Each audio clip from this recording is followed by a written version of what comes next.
All right, so we're going to cover NEAR protocol. It's one of the favorite assets of one of my 3 live trading leaders that I have on Discord. So they give their own alerts. They trade their, different coins than I do. And again, this link to the description section, or link, that makes a lot of sense. Link to the description section. That sounds very exciting to me. Links to the Discord community in the description section. All right.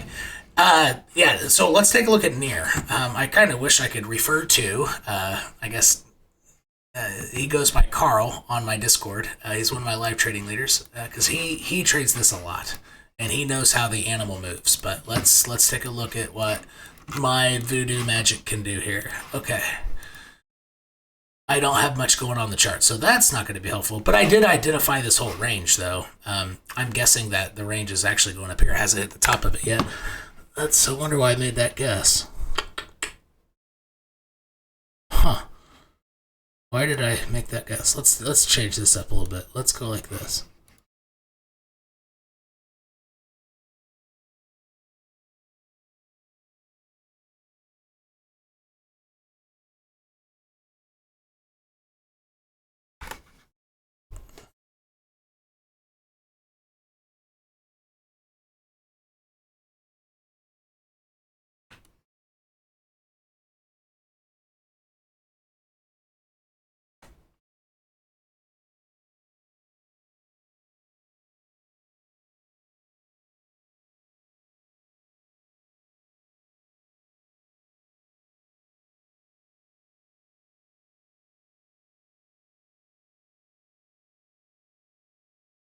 Okay, this will help me out a little more. All right. And if you want to go back on this recording and do the same thing, this will help you out probably for months. If you just watch me do that, I would recommend you do the same damn thing. I was on the 4-hour chart doing it. This is going to help you drastically. Drastically. It's the channel from the whole top. Like it's all-time high, right? Which means that this is really going to hold up a lot better. This channel will. All right. So what's it doing? It's breaking out of the point of control, just like Bitcoin has. So even within its channel, it's doing the same thing as Bitcoin, and it's already used. It's found support, man. As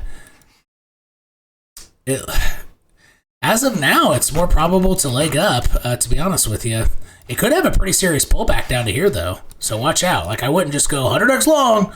Like, it can have a deep pullback. I mean, this is this is why I personally don't like it. This is a volatile asset, like real volatile. Yeah, 4% pullback. Hell, that's like a dump on Bitcoin. Yeah, so they could easily, that would be essentially a cup and handle, right? So,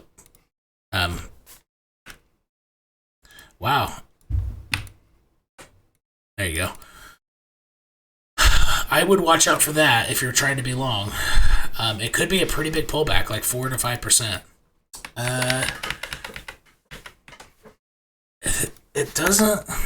I mean, I would not get bearish on this. Oh, here's where it's finding support. It's finding support. So this is why I look left at the wick. See how that wick perfectly aligns with that wick?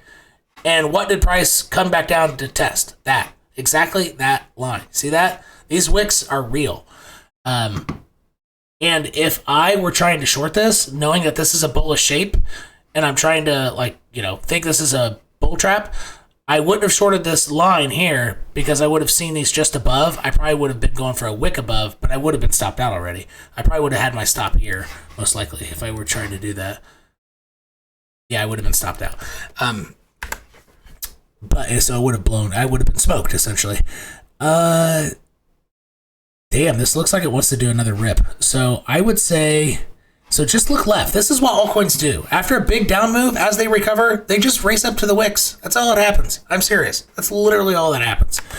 It's all that happens. Sometimes the way it interacts is it blows past, then use it as support. That happens. So once you realize all it's doing is playing with wicks until it's out of this shape, once you realize that, then you realize that there are only like 2 or 3 ways that can possibly interact with it. And then you automatically kind of know your best 3 options, right? So that's understanding the anatomy of a compression move. So this is a pretty aggressive anatomy. Like Bitcoin, Bitcoin did do this during Wyckoff. It raced up to 40K during Wyckoff and then ended up going down to 29 again in the middle. So Bitcoin kind of behaved like this in 2021 in June and July. So this is a big fall down, and this is all compression, right? So all the moves up typically are going to be attracted to some point looking left, and here it just flew past it. I don't know what the hell this was doing, but it was essentially racing up to this horizontal and wicked above, and so it was a failure, rejection, rejection pattern at this line. I'm surprised it went up that high, but right here, that guy, so that wick right there, all it did was race up to it, do a failure, rejection, rejection pattern, which is kind of a weird pattern. Very aggressive move. So just looking left, what you could do is just make lines at all these wicks. Horizontal line.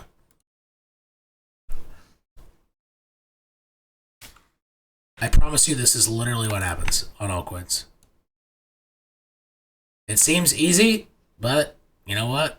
It works. So if it gets above this next one, it's going to rip up. It'll go a lot higher. Wow, that'll be a big move. Holy shit. It'll get another 10%. That's up at $4.05, $4.06. If it gets past this line here, though. This line could stop it. So this line is at 383 and change. 383 and change. 383 to 384. That could be it. And the way it interacts with this, it could go above it and then fail it. Or let me do it with this one. So again, the way it interacts, it could do this, boom, rejection, boom, and then down. So that's a failure. So this is a failure, which it went above the line and failed it, and then a rejection, failure, rejection pattern, right? So it could go above it. So it doesn't mean 100x set where Kosa said. No. There are like multiple common, like there are 4 or 5 most common ways how price interacts with stuff, and one of them is it blows right past it. Like that could easily happen, especially with an altcoin. That is one of the top 5 most probable things to happen, and so is this. But among these situations, though, I don't know which one to guess. I think it would be, I would be scared to try to short this, honestly. Because there's nothing stopping it after this line. So would I go long? Yeah, I would prefer to be long on this after a nice pullback. I would like to see it hit. It's already hitting those wicks. It could stop there. I would like to see it hit this line. If it came down to 363 or something, I would be pretty tempted to try that. That would be like a pretty good, a fairly good setup. And I don't really see it breaking down until it comes below this point of control and use it as resistance. But with Bitcoin doing what it's doing, I think this has a strong chance, maybe 30-40% at this point of hitting over $4. I think that it's looking pretty good. This compression, the anatomy of this compression, it's shaping up to hit that. This is, so 405 it's definitely a top 3 most probable scenario over the next 36 to 48 hours. It could be up there real fast because there's no line in the middle of these two. So that's what we got for NEAR.